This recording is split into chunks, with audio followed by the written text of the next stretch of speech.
Subscribing to The Observer on YouTube couldn't be easier, and we're going to show you exactly how to do that.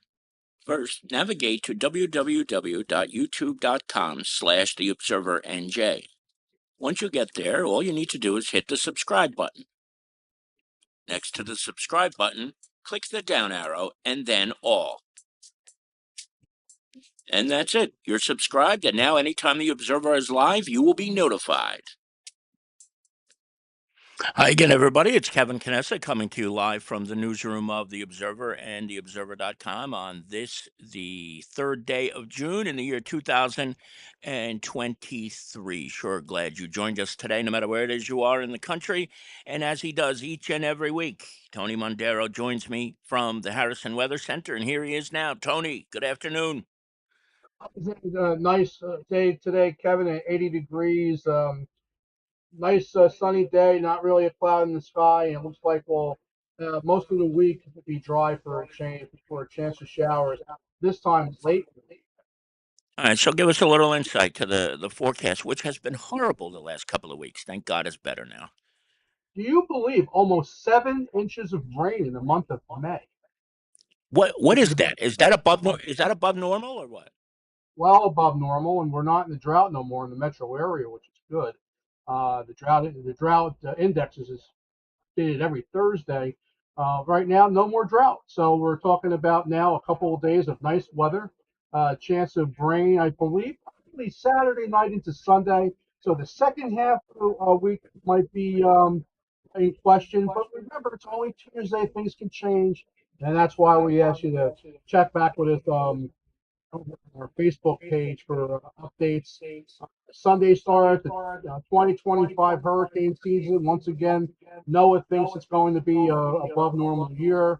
We take storm by storm. It only makes one storm to give you an active year.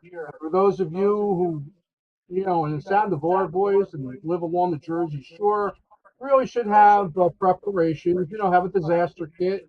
Know if you're in an evacuation zone. Know your risk.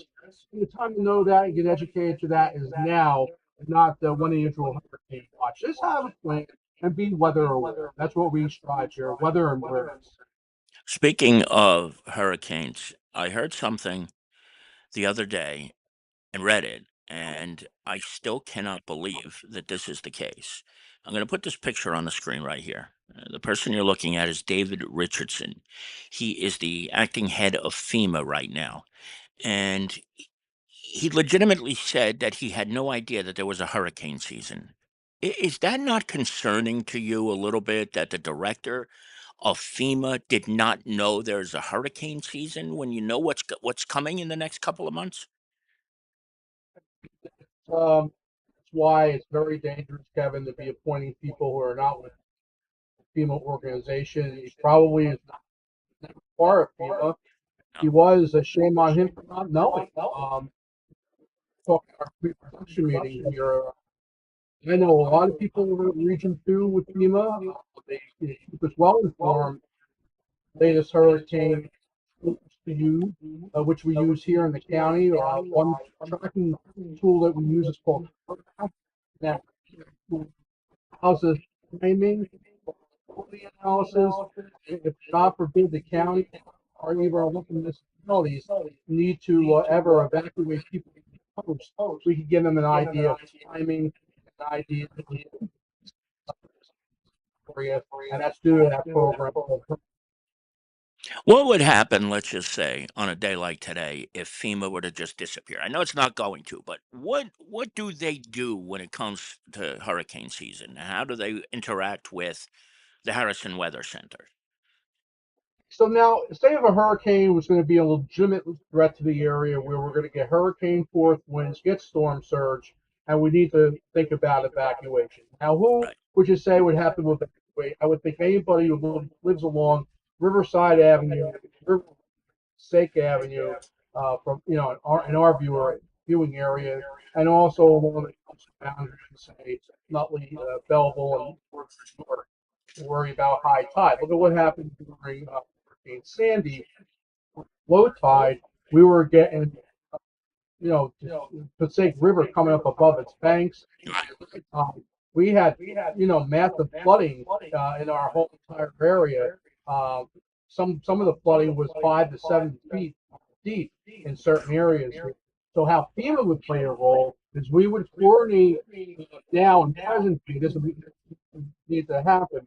We would need to coordinate with our local emergency management, county emergency management, the weather centers, and if we needed to, we can coordinate with hurricane liaison team, which is a branch of FEMA, down with the hurricane center to think about evacuation, wise evacuation. Because remember, New York City will be evacuating through Hudson County. So the best way for hurricane evacuation here is a phased evacuation, and we also have to find shelters that can handle special needs. Also, a lot of people want to bring their pets. A lot of people won't leave their houses, bring their pets. So there's a lot of moving parts when we deal with hurricane evacuation in these parts. Let's thank God we never needed any.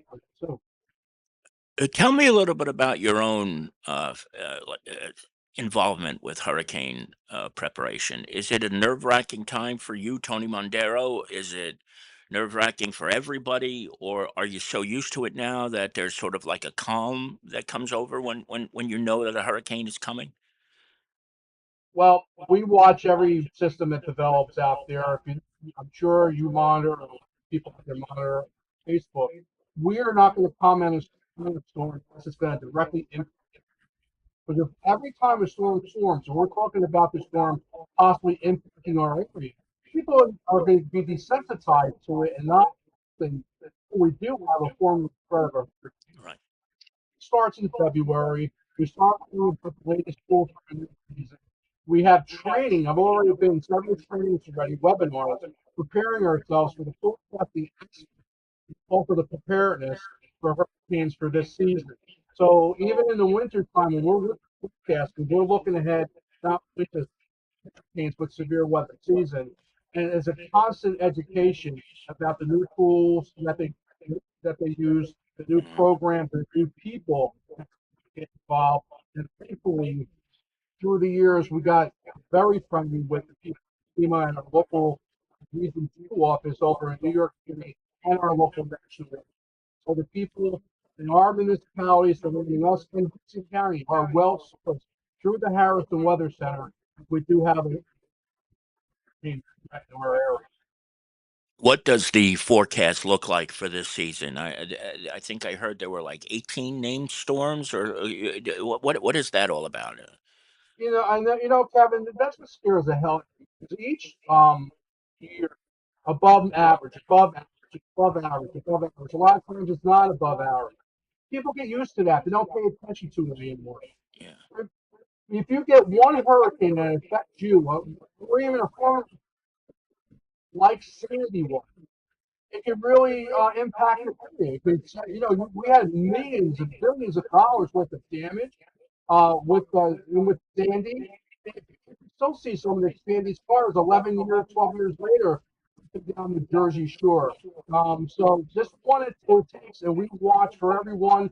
Even in the short term, we're watching a system which will probably be either subtropical or a low-end tropical system that moves off the coast during the mid to late week period and goes out toward the Carolinas. Front that's going to drag through to the west. That's what may give us some rain Saturday night into Sunday with this upcoming weekend. Right. If we do see 90 degrees, which is possible, I think the likelihood of that is maybe tomorrow afternoon, Thursday afternoon, and then we slide back into the 80s or even 70s for the weekend. So we'll get a touch of summer, maybe our first 90. So the Weather Center was happy because remember, with these shifts of atmospheric air masses coming through, we have to watch for severe weather as well. If you're just joining us, Tony Mondaro is here with us from the Harrison Weather Center. He joins us every Tuesday to discuss the weather. I guess one more question about hurricane season and things of that nature. Is it dangerous when people think, well, it's not a hurricane, so it might be a tropical storm, it might be a nor'easter. You know all the terminology. I don't. Is it unfair when people don't hear the word hurricane and think, it's not going to be that big a deal? I mean, just look at what happened. You mentioned Sandy before. It wasn't a hurricane when it got here, but look at how much damage it did. Talk about that a little bit. Well, let's take it back further and let's talk about what hurricane hurricane and tropical storm Irene. See if we can maybe just get that phone. Again, it happens. 2 weeks in a row, right? You would think, I think somebody's watching and calling here. So from now on, all the predators out there that are pulling the weather center, we're going to disconnect all the lines. But anyway, look at what happened with Sandy. The year before, you had Irene come up. Irene wasn't bad, right? Correct. It was some local flooding. Now, Right. a lot of people took issue with Irene. It made it incorrectly. Some evacuated. Some really prepared and cool. Some got hunkered down, and that wasn't that bad of a storm. Now, the next year, Sandy comes along, right? Sandy comes along with a different track. You try to say, hey, look, it's a different track. People didn't react the same way. People didn't move. And now Sandy was the real deal, caused the flooding, caused some of the high winds, caused the damage.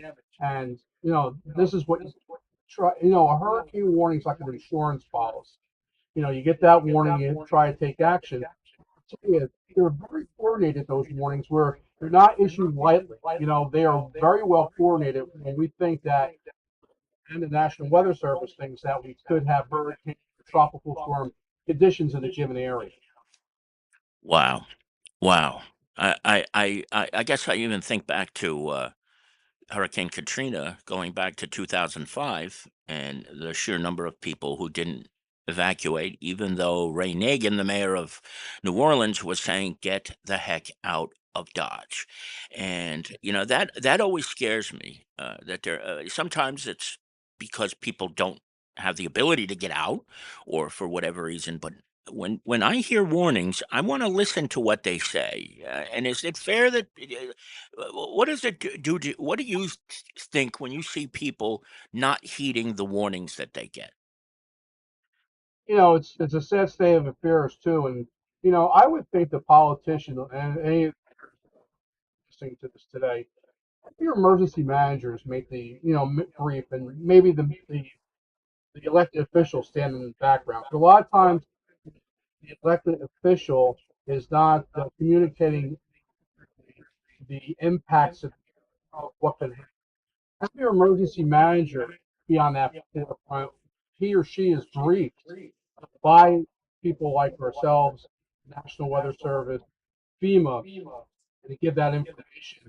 And then maybe any follow-up questions that have to do with, into the privy of, say, the political mayor or council there, then he'd be able to answer the question. But a lot of times, I believe those briefings should really be left up to the emergency manager. In most towns, they're either appointed emergency managers or the police chief of that current town. Yeah, in Kearney, it's Scott McPhee, and he's assisted by Rich Poplawski Jr. And I know they take it very serious every time they have to get together, and they get together, I think, once a week with the mayor and discuss what's going on. But I would imagine it's a very pressure-filled job to have, and not one that I would ever want to have. Right, because you're trying to make the right decision on the impacts of the area for a given storm, Not every storm is the same, and you hope that. And I know because I've been associated with the local emergency management for years here. They are very good at what they do, and they're very well briefed, not only on the county level but the state level and also the emergency management level. And they always can give us a call to the coordinate as well. Um, you know, we have with weather around the area. Let's get off of weather for a little bit. The Mets won again in Los Angeles last night. They've been playing pretty well. Juan Soto has woken up a little bit. Are you a little bit more at ease now with Soto's slow start? How you feeling about that? He's a work in progress. Yeah. He's a work in progress. I want to see what this New York Metropolitan team can do, Kevin, when fully healthy. Let's get Mania back. Let's get everybody back and see what's happened. I think Soto is a piece of the puzzle, a major piece of the puzzle. It was a good win last night with LA. Of course, if you were up watching it, it's a nail biter. It's never easy. No. Diaz comes in and just automatically put people on first and second, and then you can work out of that because it seems like you always walk. And here It's right. we go, you know. But you have to like what you say because the Yankees got bombarded. Sorry, Lisa. Uh, the, with the Dodgers, over the weekend, Mets come in Yep. and playing pretty close. So I like what you see. And remember, Kevin, I don't have to tell you this. You're a Mets fan just like I am, and they'll tell you the experts. It's a marathon, and every win is an important win. Absolutely the truth. And we're only a third of the way, not even a third of the way through the season here. We're talking to Tony Mondaro, and on the way out here, Tony, give us a little sense of what we can expect maybe today, tomorrow, Thursday, and then because we really talked about the weekend, but what are we looking at the next couple of days here? Hey, Kevin, walk in the park. Beautiful weather from now right through, I would say right through the end of Friday. It's going to get warmer each day. Today will be in the 80s, 85 to 90. Tomorrow, maybe upper 80s to low 90s for Thursday before we try to cool it down a little bit. Friday, maybe some unsettled weather comes in the form of a front. Okay, folks, you'll hear about maybe a little tropical come off the southeast coast. Everything that we see says, hey, look, it goes out to sea. Most of our reliable computer really worry about that.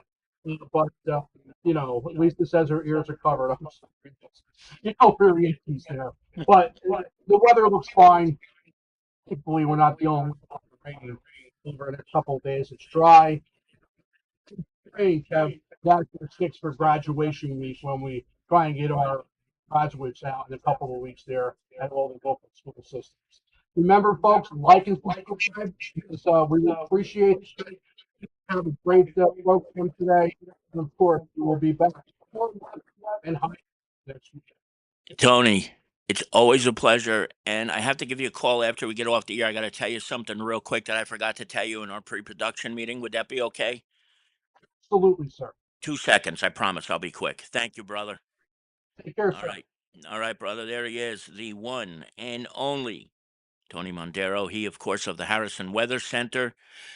Man, the last couple of weeks, the forecast has been so crappy, but I'm so glad to see that he brought us some good luck here.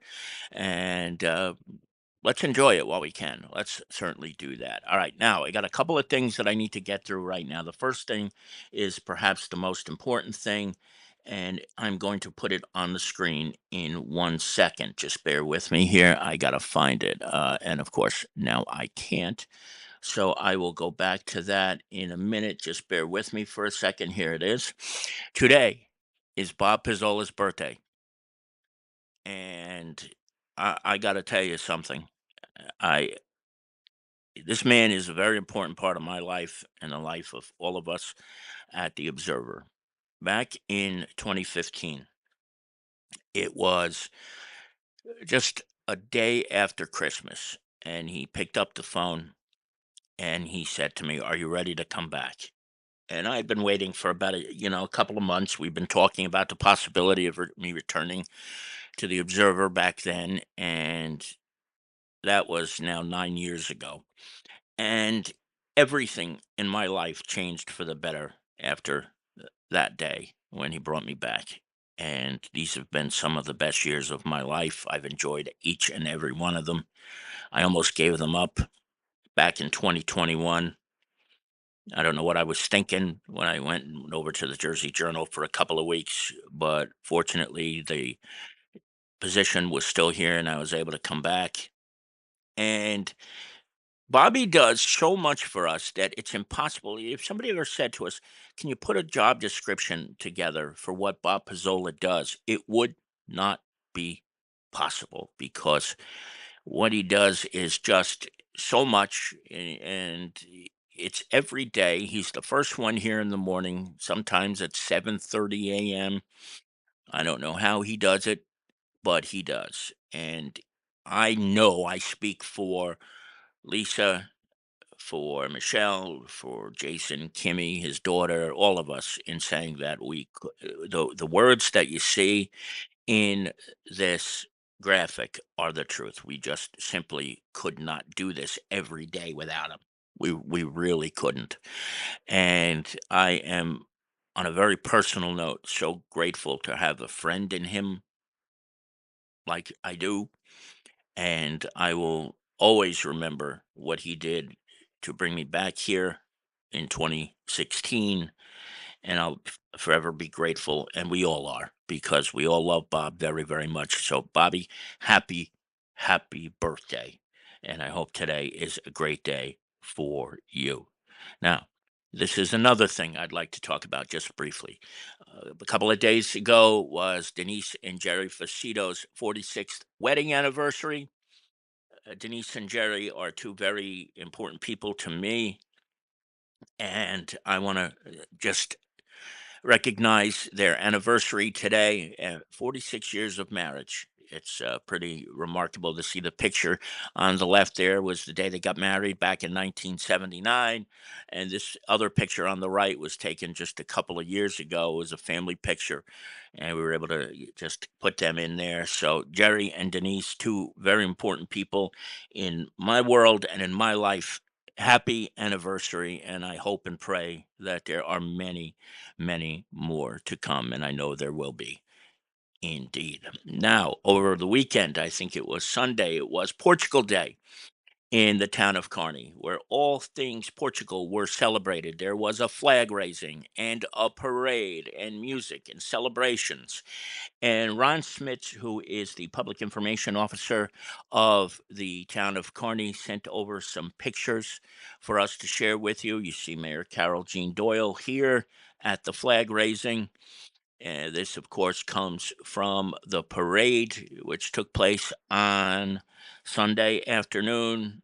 There's so many Portuguese flags here, beautiful sights, young people enjoying the festivities of the day. That, of course, is the mayor and council and other dignitaries who were in attendance at the Portugal Day celebration. You see more here at the flag.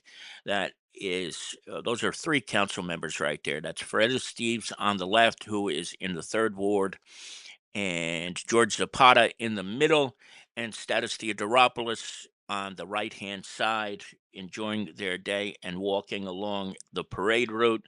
There's the mayor right there in the middle with her Portuguese colors, and Councilwoman Mary Trine de Castro right there with her along the way. Some more children and some of the sites of the cultural significance of Portugal, and just an incredible, incredible day in the town of Kearney, one that is a very important part of the celebration and what makes this such a special community. It really is. And I want to thank Ron Smits for sharing his great photos. Ron is an incredible photographer, isn't he? I mean, I just when he sends pictures, he and Barbara Goldberg take some of the greatest photos you will ever see. And I want to thank Ron for thinking of us and sending those over here to us. Now, this is something that happened just this morning. Dylan Sullivan of Kearney graduated from St. Peter's Prep. This is a little bit selfish on my part. You know, I do that every so often when it comes to St. Peter's Prep. But Dylan received the Jesuit Veterans Service Award. And this is one of only a handful of awards that are given out at graduation. Dylan's dedication to veterans in this town as an 18-year-old is just something that is extraordinary and something that you don't see too often. And when they started to read the description of the award this morning, I was watching it on YouTube. Yeah, I knew right there. If this isn't Dylan, then there's a colossal mistake being made here. And sure enough, he did receive the Jesuit Veterans Service Award at graduation. And so we say congratulations to Dylan on completing his 3 years at St. Peter's Prep. He came in when he was a sophomore, and congratulations on winning this prestigious award at graduation. Very well done. This is a reminder. Project Graduation is coming up on graduation night after the Kearney High School graduation. And every year there's a significant 50-50. And this is being pulled right after graduation ceremony ends. So if you are so inclined, always a nice jackpot. It depends. It varies from year to year, depending on how many people buy tickets. You can get them right here by scanning this code. Just pause the video right here. Use your phone, scan the QR code, and purchase the tickets through Venmo. They're only $5 a piece, and you're supporting a great cause. And you got to realize something about why Project Graduation is so significant, because each and every year it ensures that the teenagers go after graduation. They don't do anything silly. There's no alcohol, no drugs, nothing like that involved. And it is a fun night that is memorable for anybody who ever attends it. And it's not a cheap experience, that's for sure. But the kids don't pay a penny, so all of the money that is used to pay for Project Graduation comes through fundraisers. Please give it some thought. Pause the video right here, scan the QR code, and make your donation to Project Graduation today. And just briefly, here's a look at this week's front page. This is a photo of George Harris, Captain, Deputy Chief George Harris in the middle, and Johnny Harris.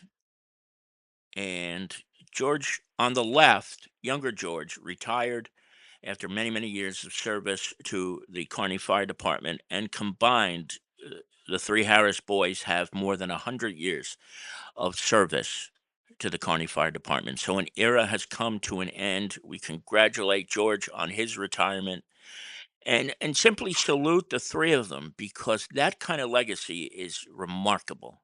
100+ years of service to one department, one family, father and his two sons. And of course, those of you who know the chief in the middle, George Harris, he, of course, is the deputy mayor, one of two in the town of Kearney. So thank you to all three of you for all the incredible service that you have given to the town of Kearney. It does not go unnoticed. And the last thing I just want to talk about is the top right story in North Arlington. Back over 10 years ago, when Dan Pronti first became mayor of North Arlington following the tragic death of Mayor Joe Bianchi, one of the things that the mayor promised was that he was going to make public safety a priority. He's a retired Montclair police sergeant, and each and every year he keeps adding to that.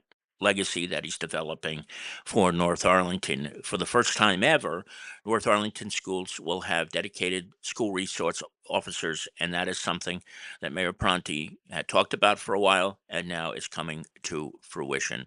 They will move about all the different schools in the borough of North Arlington, and that, of course, will ensure greater safety for everyone involved in the school system in North Arlington. Well done, Mayor.